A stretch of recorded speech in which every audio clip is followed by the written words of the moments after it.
నాకు నెల్లూరులో పెరిగాను. ఆయనకి నేను ఆల్మోస్ట్ ఆయనకి సెవెంత్ చదువుతుండగా 8th చదువుతుండగా నుంచి తెలుసు నాకు. ఆయన ఎప్పుడు ప్రజల మనిషి, అండగా నిలబడేవారు. నేను ఈ రోజున మాగంటి శ్రీనివాసరెడ్డి గారిని నేను మిమ్మల్ని గెలిపించడానికి, మీ అభ్యర్థిత్వాన్ని గెలిపించడానికి ఇక్కడికి వచ్చాను నేను. కానీ ఒకటే అడుగుతున్నాను మిమ్మల్ని, నేను ఎప్పుడు మీలాంటి పెద్దలు, శక్తిమంతులు, ఉపాధి అవకాశాలు కల్పించిన వాళ్ళు, మా ఇంట్లోనే మా బంధువులకు కూడా మీరు ఉద్యోగాలు ఇచ్చిన వాళ్ళు, ఆ విషయం నేను మర్చిపోను. మా పెదనాన్న బిడ్డలకు కూడా మీరు ఉద్యోగాలు ఇచ్చారు, నేను మర్చిపోను. కానీ ఈరోజు నేను అడుగుతుంది, మీరు ఎదగండి, మీరు అభివృద్ధి కండి.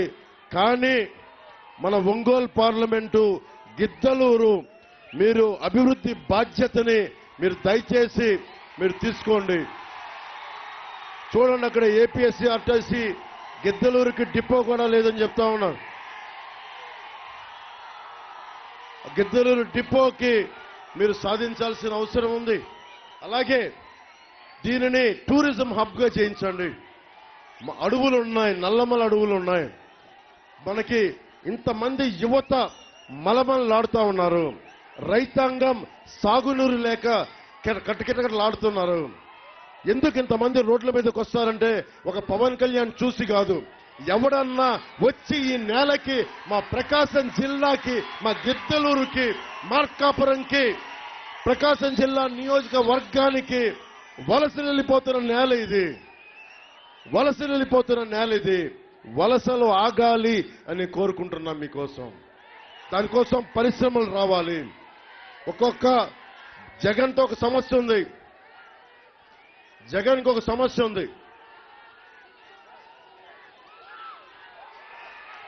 జగన్ ఎప్పుడు ఒక పచ్చటి మొక్కని కొట్టేయడం తెలుసు తప్ప మనకి పాతి దాన్ని పెంచడం తెలియదు.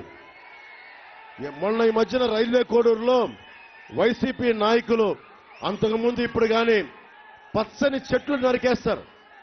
అరే, ఒక చెట్టును పెంచడం ఎంత కష్టం తెలుసా? ఒక విత్తుని నాటితే అది ఎన్ని సంవత్సరాలు అవుతుంది చెట్టుగా అవడానికి, నీడనివ్వడానికి.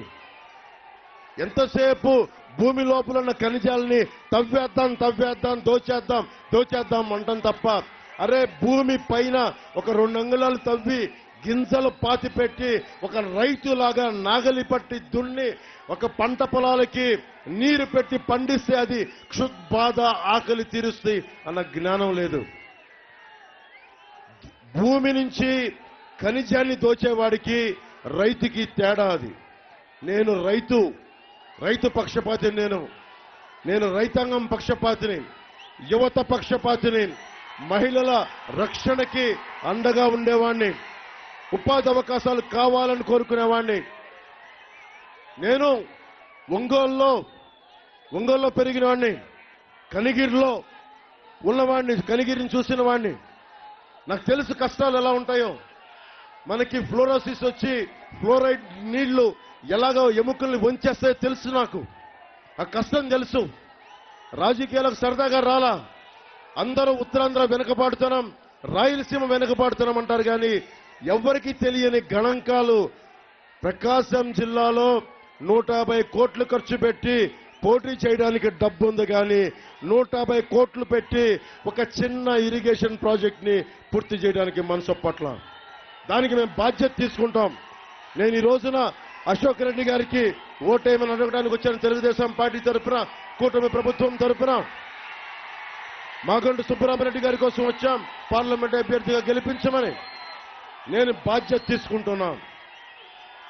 అసెంబ్లీలో పిఠాపురం నుంచి నేను పోటీ చేస్తున్నా. నేను గెలుస్తున్నా. అశోక్ రెడ్డి గారు ఉంటారు. నేను ఒక్క పిఠాపురం కోసం పనిచేయట్లా. 175 నియోజకవర్గాలు, 25 పార్లమెంట్లు, 5 కోట్ల మంది ప్రజలకి పని చేయడానికి అసెంబ్లీలోకి అడుగు పెడుతున్నాం. అందరి కష్టాలకి అందరినీ నేను ఒక్కనే చేయలేను కాబట్టి అశోక్ రెడ్డి గారు కూడా పక్కనుంటే నేను మన సమస్యని మరింత బలంగా తీసుకెళ్లగలను. ఒక్క పదవి లేకుండా, ఒక్క వెంకయ్య నాయుడికే ఒక్క వెంకయ్య నాయుడికే కష్టం వస్తే మొత్తం వచ్చి ఎస్పీ గారి దాకా వచ్చినవాడిని. మీకు కష్టం వస్తే వెలుగొండ ప్రాజెక్టుకి నీళ్లు కావాలంటే మన సాగునీటి అవసరాలు కానీ, మన తాగునీటి అవసరాలు కానీ, యువతకి ఉపాధి కానీ ఏది కావాలన్నా నేను మీకు అండగా ఉంటాను. మీకోసం పనిచేసే కూలీని, మీ కుటుంబంలో ఒకడిని, మీ సన్నిహితుల్లో ఒకడిని.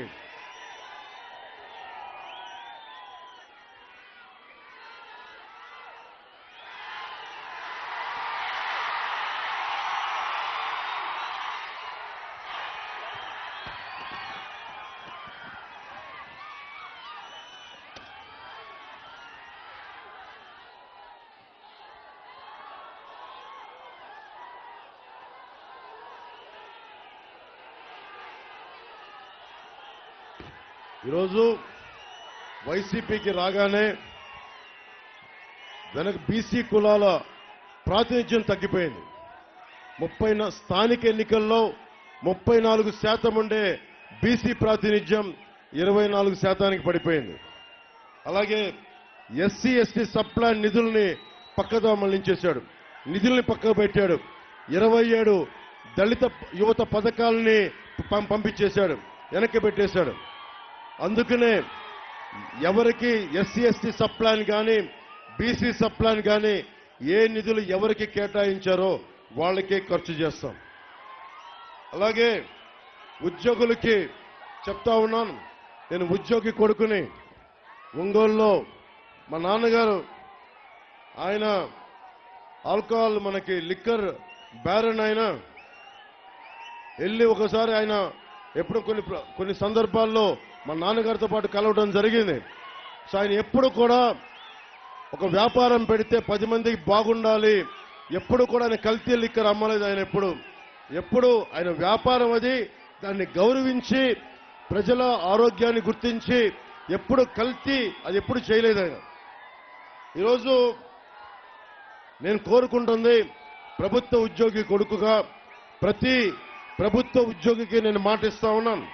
కాంట్రిబ్యూటరీ పెన్షన్ స్కీమ్ ని దానిని సంవత్సరం లోపు అసెంబ్లీలో డిబేట్లు జరిపి దానికి పరిష్కార మార్గాన్ని కనుక్కొని మీరు రిటైర్ అయితే ఆనందంగా వెళ్లేలాగానే ఉంటుంది. అలాంటి మార్గాన్ని నేను తీసుకొస్తానని మీకు తెలియజేసుకుంటున్నా. అలాగే ఆర్థికంగా వెనుకబడ్డ ఓసీ కులాలకి 10% రిజర్వేషన్ ని జగన్ సరిగా సద్వినియోగం చేయాల. అలాగే కూటమి ప్రభుత్వం రాగానే ఏ ఓసీ కులాల్లో ఎక్కడ ఎక్కువ పేదరికం ఉందో ఆ కులాల గణాంకాలు తీసుకొని ఈడబ్ల్యూఎస్ వారికి ఆర్థికంగా వెనుకబడ్డ తరగతులకి ఆ రిజర్వేషన్ ని ముందుకు తీసుకెళ్తాం. అలాగే మనకి చాలా సందర్భాల్లో మనకి గిద్దలూరులో కూడా కనీస మౌలిక సదుపాయాలు, ఏదైనా యాక్సిడెంట్ అయితే primary health care, secondary health care, tertiary health care, super speciality hospitals లేవు. ఇక్కడ 150 కోట్లు 100 కోట్లు ఖర్చు పెట్టే డబ్బు మైనింగ్ ఉంది, కానీ మౌలిక అవసరాల కోసం డబ్బులు పెట్టట్లా. ప్రభుత్వాల చేత డబ్బులు పెట్టించే బాధ్యత కూటమి ప్రభుత్వం తీసుకుంటుంది. నేను మీకు మాటిస్తున్నాను, అశోక్ రెడ్డి గారిని గెలిపించండి. డబ్బులు ఖర్చు పెట్టి మన నియోజకవర్గ అభివృద్ధికి బాధ్యత మేము తీసుకుంటాం. ఇసుక మీద 40,000 కోట్లు, సారాయి మీద 41,000 కోట్లు వాళ్ళు సొంతగా పెట్టుకున్నారు, సొంతగా దోచేశారు. పాపం ఎవరెవరినో జీవితాలు కాలిపోయినాయి, పేగులు కాలిపోయినాయి. అలాంటి కల్తీ మందు సరఫరా చేసి మా నాన్న చిన్నప్పుడు చాలాసార్లు చూసేవాడిని. కల్తీ మందు మీద దాడులు చేయడం ఎన్నోసార్లు చూశాను. చూసినప్పుడు నాకు ఒకటే అనిపించింది, కల్తీ మందుని ఇంత బాహాటంగా ప్రభుత్వం అమ్ముతుంటే ఏం చేయగలుగుతున్నాం మనం అని. ఎవడైనా సరే కల్తీ మందుని అమ్ముతున్న ఎవడైనా సరే మక్కిలు కాళ్ళు ఎరగొట్టి మనకి మోకాళ్ల మీద నడిపించి వాళ్ళకి రౌడీ షీట్ మనకి తీసుకొస్తాం వాళ్ళ మీద. జగన్ చాలా కీలకమైంది ల్యాండ్ టైటిలింగ్ యాక్ట్ అని చెప్తున్నాడు. అది ల్యాండ్ టైటిలింగ్ యాక్ట్ కాదు, అది